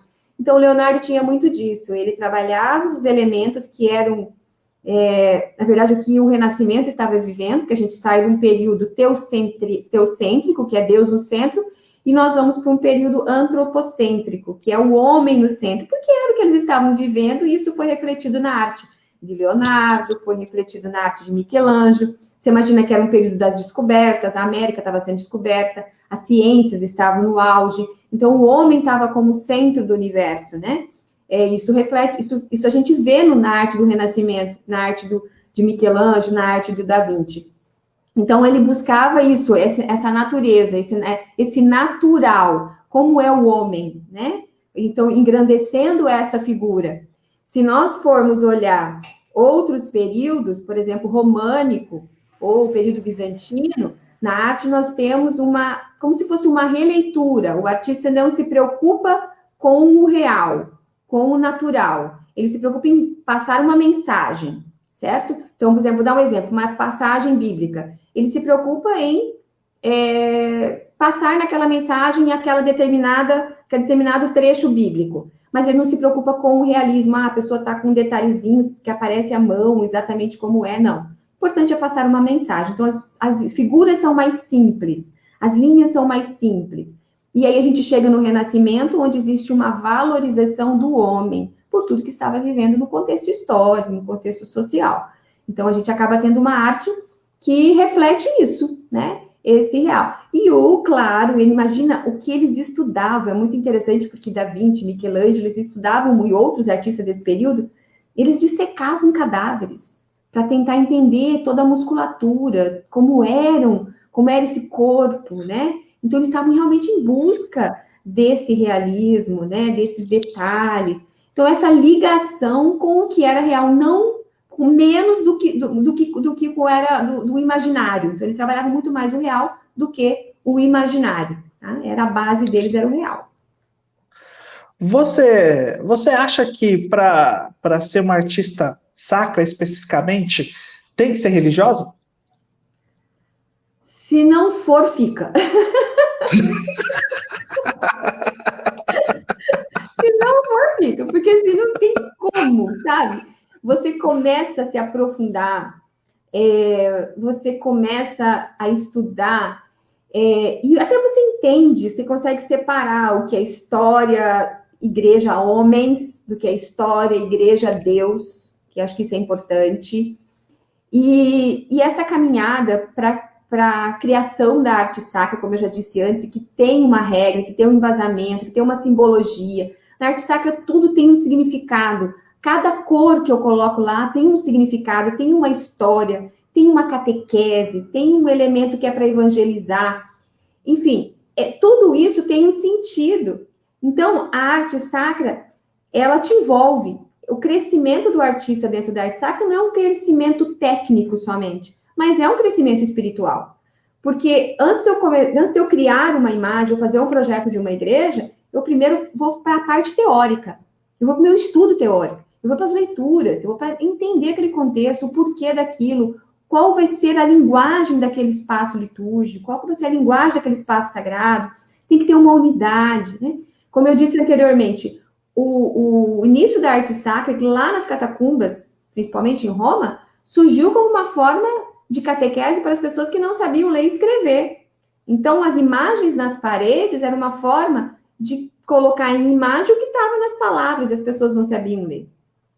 Transformar as palavras em imagens. E isso continuou. E hoje, como artista, nós continuamos nessa mesma linguagem. Porque a arte sacra dentro de uma igreja, ela não está para decorar a igreja, não está para deixar as paredes bonitas. Ela está lá para evangelizar. Ela é uma catequese, né? Então, não tem como você, como um artista, que tem que se aprofundar na palavra, tem que se aprofundar nessa simbologia e não se envolver. E ela acaba se tornando não só uma caminhada profissional técnica, mas acaba se tornando uma caminhada pessoal e espiritual. É um conjunto. Certo. E quando você vai fazer aí essa catequização artística, vamos dizer assim, já vem pronto ou basicamente lá o padre ou o bispo, ele chega e você fala assim, ó, eu quero especificamente isso. Como que é esse processo de escolha, né, para catequizar artisticamente as igrejas? Bom, na verdade, eles me contratam para fazer o projeto do Espaço Litúrgico da Arte Sacra. Eu faço um estudo primeiro da comunidade. Que comunidade é essa? Como eles vivem, como é o costume deles, capela, qual é o padroeiro ou a padroeira. Então, fazer todo esse estudo. Aí a questão do espaço também. Como é o espaço? O que nós temos que readequar nesse espaço? Aí eu crio todo esse projeto em 3D, no papel, no desenho, e apresento para a comunidade e para o padre ou para o bispo, né? Explicando certinho, por que nós vamos alterar isso no espaço? Por que nós vamos colocar essa imagem aqui? Por que essa outra imagem vai ser colocada nesse outro local? Por que nós vamos usar essas cores? Então, eu vou fazer toda a explicação do espaço litúrgico, que já é uma catequese. Vou dar um exemplo para você. Isso é norma da Igreja Católica. Todos os projetos eu faço baseado nas normativas da Igreja. Nós sempre colocamos o Cristo na parede principal, essa parede do presbitério, que a gente chama, né, atrás do altar. Por quê? Porque isso já é uma catequese. Quem é o centro da nossa celebração? É o Cristo. Dentro das normativas da igreja, vamos dizer numa linguagem devocional, quem faz milagres? Somente Cristo. Maria e os santos não fazem milagres, eles intercedem por nós. Então, a gente não coloca as imagens dos santos e de Nossa Senhora no presbitério. Lá é a imagem de Cristo. Então, quando você entra nesse espaço, você sabe que o centro é Cristo. E aí, a imagem de Maria, a imagem dos santos ficam em lugares de honra, dignos, mas ficam mais próximo do povo, porque eles estão conosco. Maria é aquela que pega na nossa mão e leva para os ensinamentos do filho dela. Ela é aquela que aponta para o filho dela. Ela nunca quis ser o centro. A gente acompanhando os evangelhos, a gente vê isso. Em todo momento, ela acompanha o filho, ela aponta o filho, ela mostra o filho. Ela é a primeira discípula e missionária do filho. Então, essa é a catequese dentro do espaço litúrgico também. Então, a gente não coloca, por exemplo, a imagem de Maria. A igreja chama Nossa Senhora Aparecida. A gente não coloca a imagem de Nossa Senhora lá no centro e depois em outro lugar a imagem de Cristo. Não. Mesmo sendo a igreja de Nossa Senhora Aparecida, o centro é Cristo. Então, a imagem do Cristo é o centro. Então, a gente vem trabalhando nesse espaço. Claro, aí você fala assim, mas eu vejo igrejas de outra forma. Sim, a gente tem vários períodos históricos. Nós temos outros problemas também dentro da administração, entendeu? Mas o que a igreja orienta os artistas, quem é especialista em espaço litúrgico, é que a gente faça do espaço também uma catequese, né? Que as pessoas entrem e entendam que, para nós católicos, sim, o nosso centro é Cristo, né? E que Maria e os santos são os nossos condutores. O que são os santos? Os exemplos de vida. Você não tem alguém na família que você admira? Você fala, nossa, eu admiro muito, né? Uma pessoa que você admira e fala, nossa, eu aprendo muito com você, a sua vida me ensina muito. Os santos é isso, são pessoas que tiveram dificuldades, erros, pecados, tudo, mas tiveram uma caminhada em busca da santidade. Essa caminhada da santidade é a nossa caminhada também. Todos os dias eu quero ser um pouquinho melhor, né? Todos os dias eu vou tentar errar menos. E aí os santos têm uma vida como exemplo. O que ele fez? Como que ele fez, né? Então, eles são aqueles que são os exemplos para nós, né? Então, eles estão nesse espaço para nos interceder, para a gente se espelhar na vida deles, né? Na vida cristã, na caminhada. Então, tudo isso, tanto na arte sacra, quando é colocada dentro de uma igreja, e como a gente organiza o espaço, né? Onde vai o altar, onde vai o ambão, o que significa, onde vai a pia batismal, onde vai a imagem de Maria, onde vai a imagem do santo, onde vai a imagem de Cristo, onde vai a cruz. Tudo tem um significado e tudo tem um objetivo, não é simplesmente para enfeitar. Aí eu apresento esse projeto para a comunidade aprova e a gente começa a execução. Mas sempre nesse diálogo para que a gente consiga fazer com que a comunidade entenda toda essa alteração, porque você está mexendo em algo que é daquelas pessoas. Tem pessoas que estão 30 anos servindo a igreja, e vem alguém de fora e fala assim, não, você tem que mudar. Mas por que tem que mudar, né? O que a igreja nos ensina para que seja alterado isso? Então, é um diálogo com a comunidade para explicar o porquê, qual é o sentido, né? Então, é um trabalho em conjunto mesmo. Que bacana. Eu, sinceramente, assim, eu vi, assim, algo mais reflexivo, né, nessas igrejas mais da época do Barroco, né? Aí depois eu falei assim, sinceramente, para mim era qualquer pintura, mas eu percebi que não, existe realmente um estudo, e é bacana você falar isso para a gente também começar a entender e compreender como é que se faz, né, e como é que se gera essa arte sacra dentro dessas igrejas, né? Sim, e tudo tem uma simbologia, Alex. Por exemplo, a Catedral de Sinop, né? Como eu falei antes, o painel principal tem o Cristo na floresta. A cor do Cristo é vermelha. O vermelho na arte sacra significa o sangue, o sacrifício, o amor dele pela humanidade. O manto marrom significa a humildade. Vemos do pó e ao pó retornaremos. Na lateral da catedral você vai encontrar 4 painéis, 2 de cada lado. São os painéis dos 4 elementos: água, ar, terra e fogo. Esses 4 elementos estão na árvore. E aí esses 4 painéis, os 4 elementos, têm uma relação também com os evangelistas. Você vai observar que em cima existem animais, que são os tetramorfos, que são o símbolo dos evangelistas. E aí, por exemplo, o painel Mateus, ele tem uma relação, o Evangelho de Mateus tem uma relação com a genealogia de Cristo. Então, aparece a imagem da natividade, do nascimento dele. Se você observar nessa imagem, só pode pegar uma, nessa imagem do nascimento, tem as cores. Maria está com o manto azul. Azul é a cor da fidelidade, a gente fala que é a cor da espiritualidade, porque é a cor do infinito. José está com tons de roupas, em tons marrons, lembra aquilo, a humildade, né? Teve o sim de Maria, mas teve o sim de José também, né? O Cristo está envolto no manto verde. O verde na arte sacra é a cor da esperança, a cor da renovação.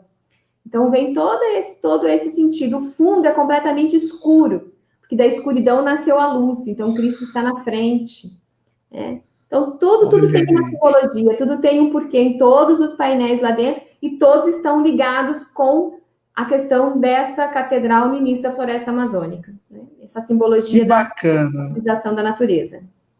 Olha, nós estamos conversando aqui com a Mari Bueno, inteligentíssima, né, artista, muito bem conceituada em Sinop, em Mato Grosso e no Brasil.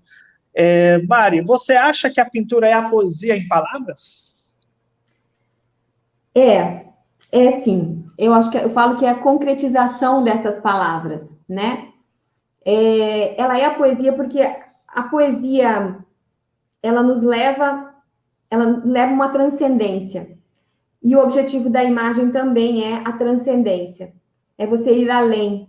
Aonde ela te leva? Uma poesia, ela te toca, ela te conduz, ela tem uma melodia, ela tem uma história, ela tem um envolvimento e ela tem esse despertar. E a pintura tem esse mesmo sentido, né?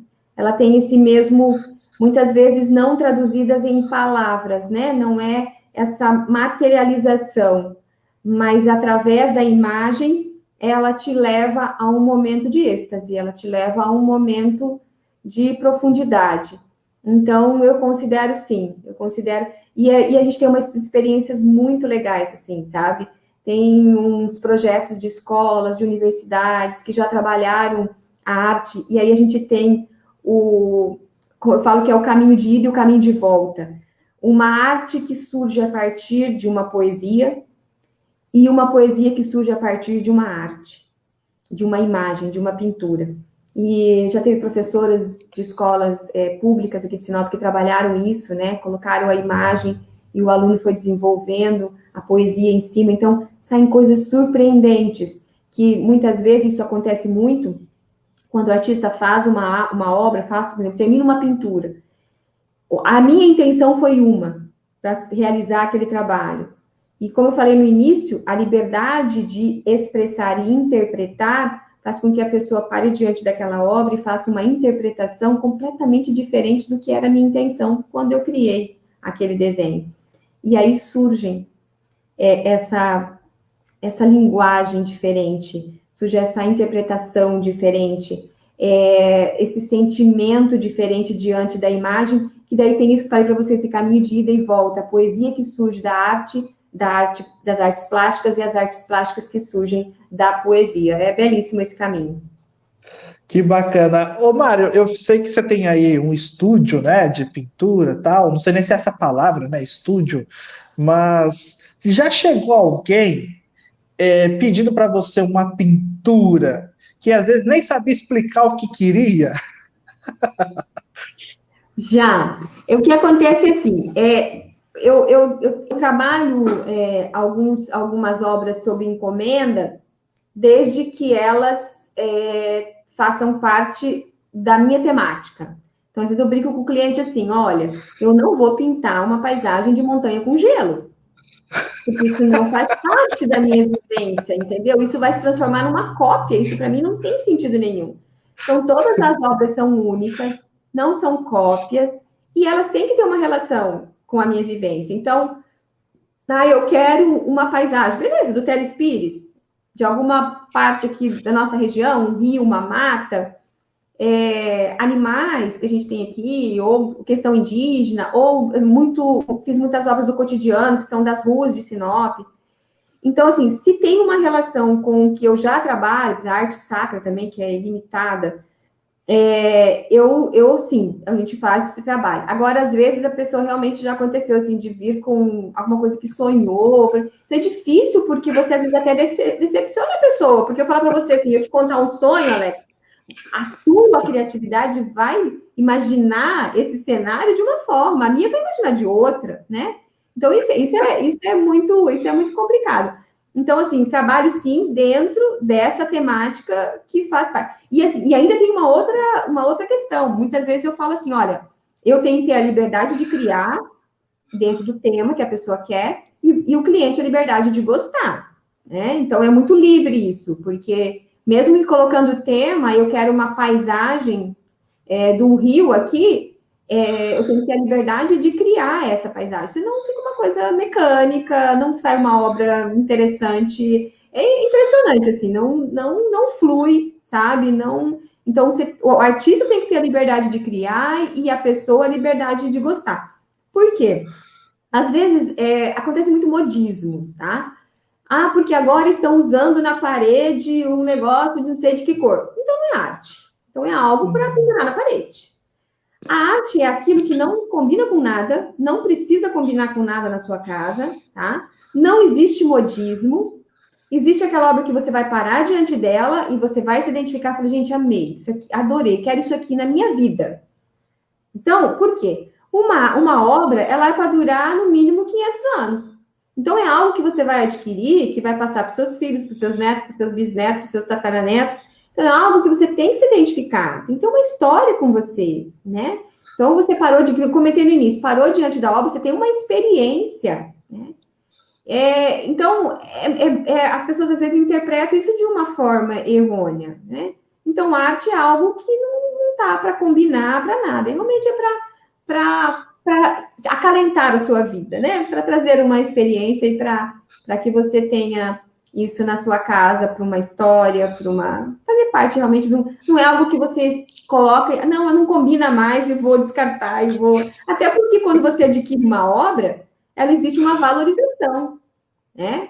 Você comprou por X, daqui a alguns anos vale 3X. Então, essa é uma obrigação até nossa como artistas, de continuar fazendo exposições, continuar melhorando o currículo. Isso é em respeito às pessoas que já adquiriram o trabalho, né? Isso é em respeito a quem já acreditou no meu trabalho. Então, uma obra que ele adquiriu há 10 anos atrás, hoje o valor dela é muito maior. E também em respeito às pessoas que vão adquirir, né? Porque é algo que vai valorizar, que vai... Eu brinco muito com os clientes assim, ó. Quando você adquire uma casa, né? Eu falo que a única coisa que valoriza, assim, é o terreno, o imóvel, a tua casa e o que você investiu em arte. Porque tudo você vai comprar e você vai vender por um valor maior do que você adquiriu. Agora, o que você compra para sua casa, sofá, geladeira, o que você comprar, isso você não vai conseguir vender por um valor maior do que você comprou. Nem o seu carro, né? A gente não consegue vender por um valor maior que adquiriu. Então, a obra realmente tem primeiro essa questão afetiva, né? De se você se identificar com a arte, e depois tem a questão financeira, que realmente é um investimento. E as pessoas chegam aqui, Alex, fala assim, ai, Mari, mas eu não entendo de arte, como que eu vou comprar? Você não tem que entender, você tem que gostar, é só isso, sabe? As pessoas acham que são regras, ai, mas será que isso aqui é legal, essa arte? Não, ninguém tem que ter regras, você tem que estar diante de uma obra e se identificar e gostar, isso que importa. Então, você não precisa, agora eu quero entender, bacana, vamos ler a história da arte, vamos buscar algum curso, vamos fazer alguma coisa, isso é muito legal. E não é só para quem é da área, porque a arte nos desperta para muitas coisas em inúmeras profissões.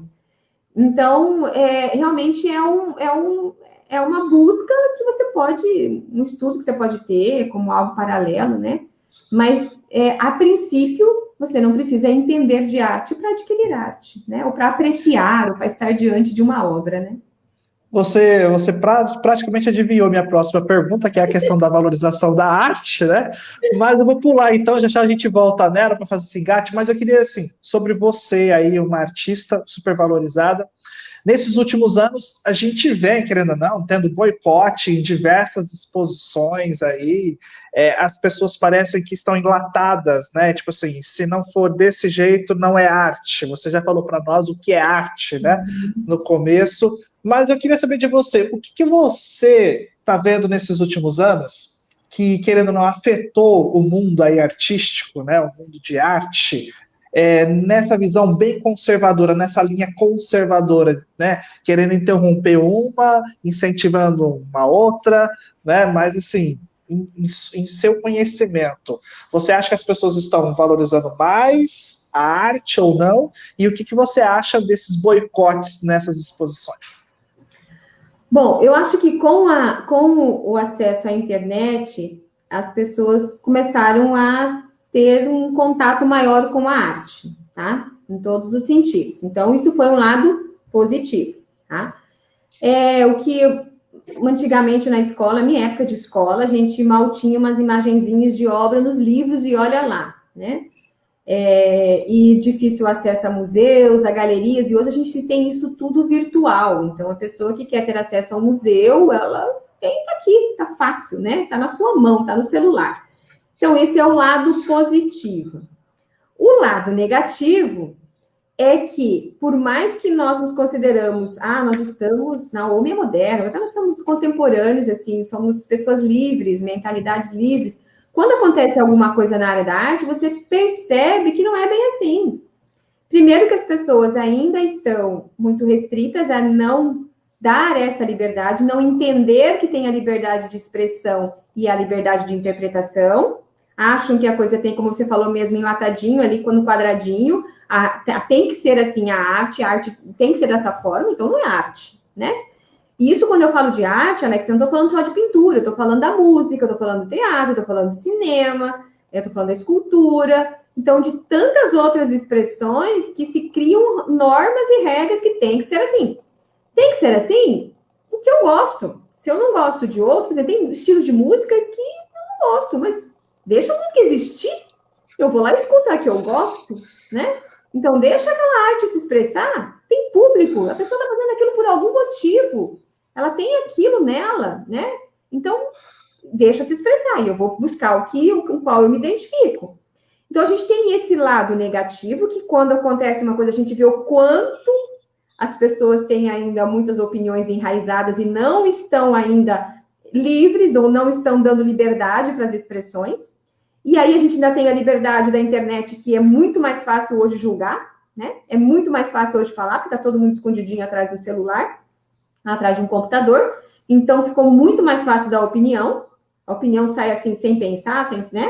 Então, aí a coisa se transforma em algo muito maior, às vezes muito até inconsequente, né? E, claro, existe exagero de todos os lados. Existem exageros do lado artístico, existem exageros no lado da interpretação. Então, esse equilíbrio que também tem que ser buscado e encontrado. E a gente volta numa questão, né? Respeito pelas expressões. Então, aí vem o respeito. Então, tem um lado positivo e um lado negativo, né? Dessa aceitação e dessas respostas quanto ao que é colocado, né? Então, é uma questão bastante delicada, sim. É bastante delicada. Mas a arte, muitas vezes, veio para provocar. Ela vem para provocar, ela vem para fazer você pensar. Eu faço, às vezes, uma brincadeira em algumas palestras, porque você imagina alguma arte muito antiga que não era aceita. Voltando a falar de Van Gogh, por exemplo, não era aceito. Dizem que a arte dele era arte inacabada, como também era dos impressionistas, de Monet, de Renoir. É uma arte inacabada, tipo assim, não terminaram a obra, tá ali, o negócio mal feito, né? E aí depois vale milhões, né? E na época eles eram rejeitados, eles colocavam um R atrás da obra rejeitada dos salões, entendeu? E eles iam fazer outras coisas, porque realmente alguns até morreram de fome. E aí, eu pergunto para você hoje, em outras áreas da arte, hoje a gente tem as pessoas, às vezes, condenando até alguns estilos musicais, né? Nossa, isso é horrível. Aí eu paro para pensar, falo, gente, e daqui 100 anos? O que eles vão achar disso? Né? Como eles vão entender? Porque a gente só consegue definir a história depois de 50 e 100 anos. Nós não sabemos que período nós estamos vivendo hoje. Isso vai ser determinado daqui a algumas décadas. E aí eu te pergunto, como que essas pessoas, as próximas gerações, vão enxergar o nosso gosto musical hoje, nosso gosto artístico de uma forma geral, que nós estamos vivendo, o nosso comportamento, a nossa opinião. Então, como isso vai ser avaliado? E aí hoje nós achamos que nós somos os reis da cocada, né? A gente só olha para trás e só vai julgando, né? Aqui tá certo, tá errado, aqui tá certo. Mas, gente, é um contexto histórico, é uma expressão do que as pessoas estão, a dificuldade que elas estão passando, o que tem de bom, o que tem de ruim, aonde se expressa? Na arte. E aí, nós, como homens contemporâneos, nós nos afastamos muito da arte. Porque se você for observar uma cultura indígena, a cultura africana, muitas tribos africanas, você vai ver que eles têm uma música, eles têm um artesanato, eles têm uma pintura corporal. Ninguém chegou para eles e falou assim, o negócio é o seguinte, agora a gente vai ter um pouco de aula de arte, então eu vou ensinar para vocês a música, como vocês pintam o corpo, como que vocês têm que dançar. Não, aquilo faz parte, aquilo é deles. E eles têm uma expressão daqui. O que nós fizemos? Nós, homens considerados os inteligentes, os evoluídos, nós bloqueamos isso. Nós não nos expressamos mais. E aí nós não buscamos essa nossa identidade. E daí a gente vem num mundo também agora globalizado, onde eu falo que muitas vezes a gente vai na boiada e a gente vai virando essa mistura, né? Essa mistura, e aí uns aceitam, outros criticam, outros condenam, outros, né? Vira isso e você perde essa identidade, você se afasta um pouco. Então, às vezes eu acho que falta um pouquinho dessa a arte voltar a fazer o papel do despertar. A arte não vem de fora para dentro, mas ela está aqui dentro, e a gente buscar despertar essa sensibilidade para entender qual arte nós nos identificamos, qual arte que mexe, que nos sensibiliza, né, que traz emoções para a nossa vida, que traz reflexões para a nossa vida. Então, essa abertura que, nesse mundo contemporâneo, a gente acaba ficando numa casca e acaba esquecendo disso. Nós estamos conversando com a Mari Bueno, artista consagradíssima da região, do país, e nós estamos recebendo alguns comentários. Nós temos aqui do Marcos dizendo o seguinte: sou fã da Mari Bueno, artista plástica que representa muito bem nossa cidade. Deus abençoe seu dom. Amém. Depois nós temos a Adriana Lins, Precioso, dizendo bom dia, os santos nos inspiram e a arte nos faz evoluir e gera transformações. Daniel de França dizendo bom dia, né? E nosso programa está passando aí ao vivo pela TW Speed Top Cabo, TV a cabo aqui de Sinop região, pela plataforma do Facebook Top Cabo, depois vira nossos podcasts. Mari, só para a gente ir finalizando, né? O nosso papo é muito gostoso, né? Falar sobre arte, falar sobre literatura é muito bom, né? As pessoas precisam ouvir, precisam ver, precisam sentir mais, né? Vamos dizer assim, né? Com certeza. Bom, e você quer comentar alguma coisa dos comentários? Não, agradecer muito, muito obrigada mesmo, obrigada a todos, viu? A professora Adriana é uma amante da arte, ela traz muitos alunos aqui na galeria também, ela é muito estudiosa na área da arte, é uma pessoa muito bacana e uma parceira nessa caminhada artística. E aí, só para completar o que você falou sobre a poesia é arte, né? A arte é poesia. O Picasso disse uma vez, né? A pintura nunca é prosa, é poesia que se escreve com versos de rima plástica. Ele era maravilhoso, maravilhoso. E o que é interessante é que ele sentia realmente isso, porque ele fazia uma transição dentro das técnicas dele. Então, ele tentava realmente, nesse sentido, até do plastificar, esse sentido do concretizar o que ele tinha de ideias. E ele extrapola isso. Essa forma de concretizar a poesia dele vai muito além, vai até de uma forma literal, porque ele começa a utilizar nas obras dele outros materiais. Então, você vai ver obras dele que ele colava papelão, ele colava madeira, ele colava lata, ele fazia essas aplicações por cima das obras. Aí tem um período que ele vai para a cerâmica, e ele até fala, nunca mais eu vou voltar a pintar, porque ele se encantou com a cerâmica, ele vai para esse período da cerâmica. Então, assim, é magnífico. Então, você vê essa busca incessante dele, de uma poesia que era algo nato dele, né?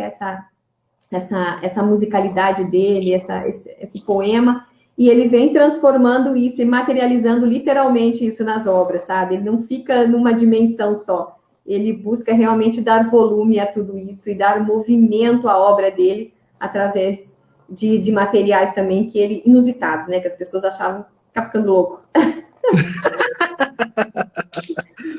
Tá certo. Bom, agora nós chegamos naquele momento em que você indica um livro. No caso, você pode indicar uma pintura se quiser, não tem problema, né? Você está aqui à vontade no nosso programa, pode, assim. A gente sempre pede um livro, mas pode ser uma pintura no teu caso, não tem problema. De forma diferente, assim, né? Não, quando você contou comigo, eu falei, tô perdida, vou te contar um negócio. Primeiro, porque eu sou apaixonada por livros. Se eu olhar aqui atrás, eu tenho eu sou apaixonada por livros. E aí, depois, eu vou contar uma outra coisa. Eu tenho mania de ler 2, 3 livros ao mesmo tempo. Então, eu falei, como é que eu vou mostrar um só? Eu vou pegar o que eu estou lendo agora, tá? Então, assim, isso existem até horários, tá? No dia.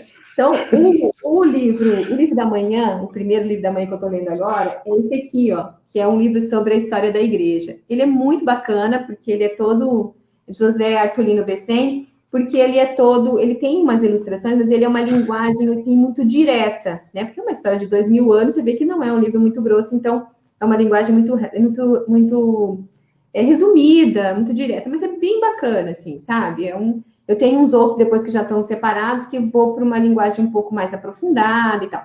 Mas eu sempre gosto muito de ler, porque sempre tem coisas diferentes que a gente acaba encontrando na história da igreja. Então, esse é o meu livro matinal, das primeiras horas da manhã.